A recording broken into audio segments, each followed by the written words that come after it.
And then how මම the Manjula Tilakaratne ground.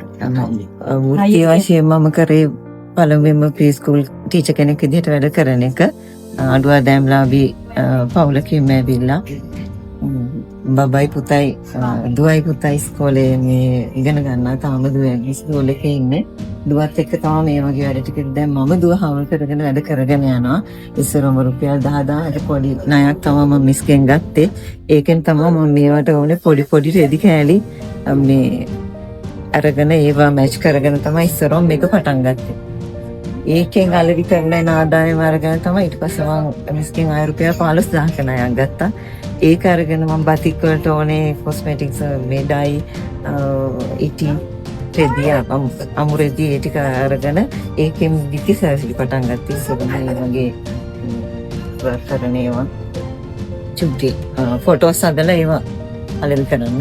ඊට පස්සේ ආය 25000ක ණයක් ගත්තා.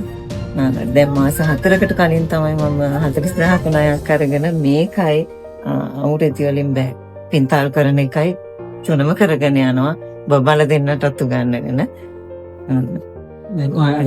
ණය මුදලින් ගන්න මේ රෙදි ඒ වගේ ගොඩක් වෙලාවට මම ඒව භාවිතා කරන්නේ මම ද්‍රව්‍ය ටික ගන්නවා.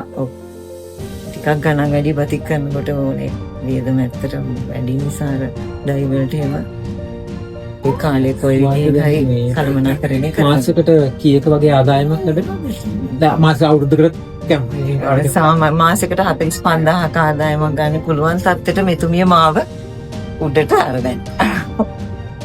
අදටත් මම මෙතුමියට ස්තුතිවන්ත වෙනවා. මේ තත්ත්වය හදාගන්න මට ගොඩක් උදව් කරපු කෙනෙක්.